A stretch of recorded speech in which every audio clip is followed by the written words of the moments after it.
तस्वीर बिल्कुलु हराम आहे ऐं शौक़िया वीडियो ठाहिण इहो बि बिल्कुलु हराम आहे। इहा ॻाल्हि ज़हन नशीन कजो।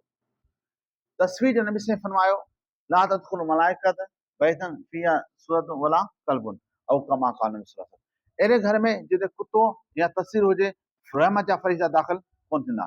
पर शौक़िया कुतो पालणु हराम आहे। ज़रूरत जे महिल कुतो पालण जी इजाज़त आहे। हिकिड़ो शिकारी कुतो हुजे त उहो पालणु जाइज़ आहे। उहो शिकार जो कुतो तव्हांखे सम्झाईंदुसि। कुतो जाइज़ आहे। ॿियो घर जी हिफ़ाज़त लाइ, माल जी हिफ़ाज़त लाइ ऐं ॿनी जी हिफ़ाज़त लाइ माण्हू कुतो पाले थो, उहो कुतो पालणु शरई तौर ते जाइज़ आहे, छो त हुनजी ज़रूरत आहे। हाणे सहाबा इकराम रिज़वान में जाबिर रज़ियल्लाहु ताला अन्हु जो कुतो हो, शिकारी कुतो हो, नबी सल्लल्लाहु अलैहि वसल्लम फरमाया जॾहिं कुते खे चरी त बिस्मिल्लाह पढ़े छॾ। पोइ बिस्मिल्लाह ते पढ़े कुतो छॾे, कुतो सहे खे या कंहिं जानवर खे झलियो हलाल खे न ऐं चकर सां मरी वञे तॾहिं उहो जानवर हलाल थी पवंदो। त अहिड़े नमूने सां हाणे इहा आहे त हीअ आहे ज़रूरत, इहा ज़रूरत आहे। हीअं सोशल मीडिया जो आहे बातिल जेको आहे उन मुताबिक़ उन ते अची करे माण्हुनि खे गुमराह करे पियो। हाणे असीं जेके इन खां किनारा कशी कंदासीं त पोइ छा आहे बेदीनी ऐं जहालत पखिड़िजी वेंदी। हा, हुनजो माण्हू मुक़ाबले करण जे लाइ असां बि मैदान में लथासीं। हीअ बि मिसर उन कुते जी आहे जेको कुते जी असांजी पालण जी ज़रूरत आहे ऐं ज़रूरत जे टाइम ते कुतो पालण जी शायदि इजाज़त ॾियां।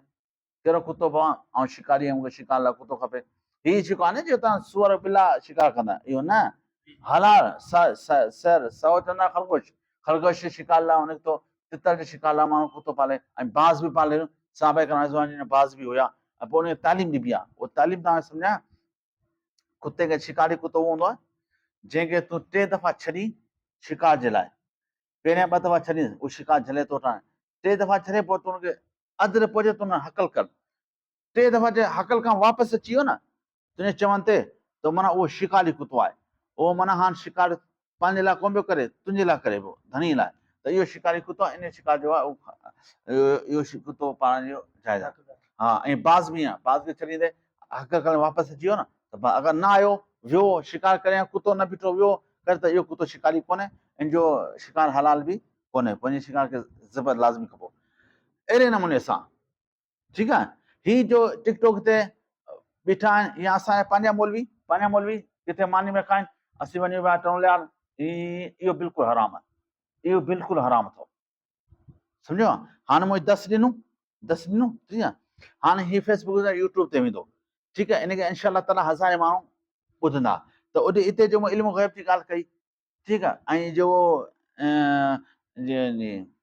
ख्वाबनि जी मूं ॻाल्हि कई तव्हांजे बारे में, त हज़ारे माण्हू ॿुधंदा ऐं हुते इनशा ताला अलाह साईं तौफ़ीक़ हुनते अमल बि कंदा, पुछा कंदा, हा कंदा।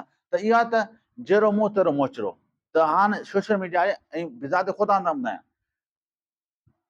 मूंखे बिज़ात ख़ुदि ऐं तकरीर करण बि नथो अचे। मूंखे हक़ीक़त ॿुधायां, तकरीर करणु लाराईंदो, मूंखे चवंदा स्टेज तकरीर कर ॾिनो। मूंखे ई मुंहिंजे उस्तादनि चयो, जो मुंहिंजो मोतबर उस्ताद, उन्हनि मूंखे चयो त तव्हां यूट्यूब ते अचो ऐं फ़िरक़ा बातिला जे ख़िलाफ़ मैदान ते अचो, कमु करियो।